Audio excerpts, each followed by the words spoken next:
Ukraine संघर्ष की शुरुआत से ही हमने डिप्लोमेसी और डायलॉग का मार्ग अपनाने की आवश्यकता पर जोर दिया है।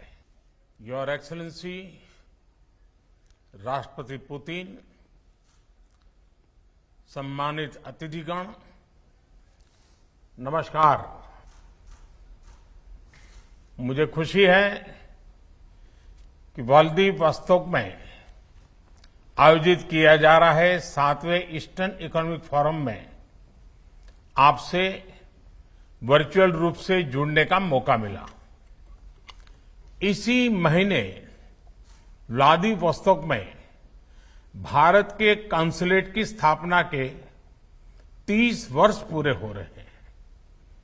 इस शहर में कॉन्सुलेट खोलने वाला पहला देश भारत ही था और तब से यह शहर हमारे संबंधों के कई माइलस्टोन का साक्षी रहा है।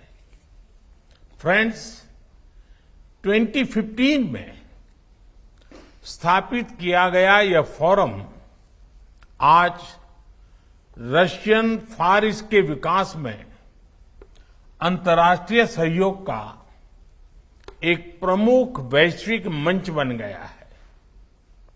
इसके लिए मैं राष्ट्रपति पुतिन की दूरदर्शिता का अभिनंदन करता हूं और उन्हें बधाई भी देता हूं।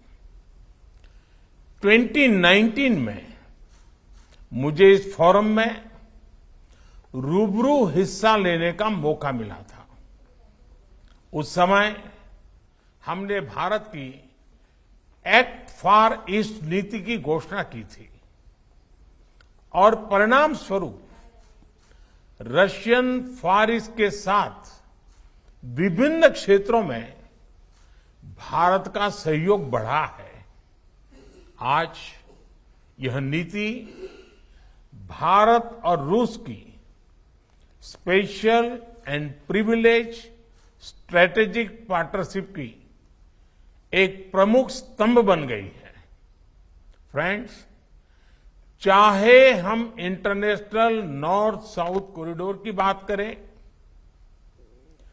चेन्नई व्लादिवोस्तोक मैरीटाइम कॉरिडोर की या नॉर्दर्न सी रूट की, भविष्य में कनेक्टिविटी हमारे संबंधों के विकास में महत्वपूर्ण भूमिका निभाएगी।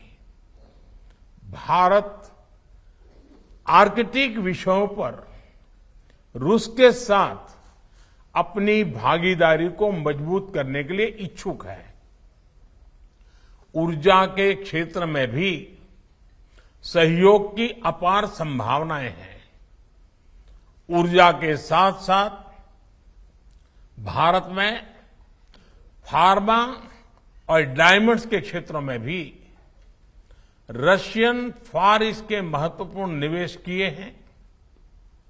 रूस कोकिंग कोल की सप्लाई के माध्यम से भारतीय स्टील इंडस्ट्री के लिए एक महत्वपूर्ण भागीदार बन सकता है।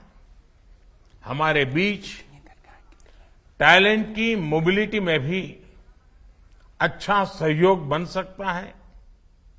भारतीय प्रतिभा ने विश्व के कई साधन संपन्न क्षेत्रों के विकास में योगदान दिया है। मुझे विश्वास है कि भारतीयों की प्रतिभा और प्रोफेशनलिज्म से रशियन फार ईस्ट में तेजी से विकास आ सकता है। फ्रेंड्स, भारत के प्राचीन सिद्धांत वसुधैव कुटुंबकम ने हमें विश्व को एक परिवार के रूप में देखना सिखाया है। आज के ग्लोबलाइज्ड वर्ल्ड में विश्व के किसी एक हिस्से की घटनाएं पूरे विश्व पर प्रभाव पैदा करती है। यूक्रेन संघर्ष और कोविड महामारी से ग्लोबल सप्लाई चेन्स पर बड़ा असर पड़ा है।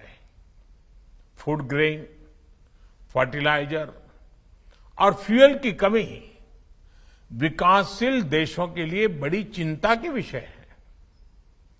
यूक्रेन संघर्ष की शुरुआत से ही हमने डिप्लोमेसी और डायलॉग का मार्ग अपनाने की आवश्यकता पर जोर दिया है।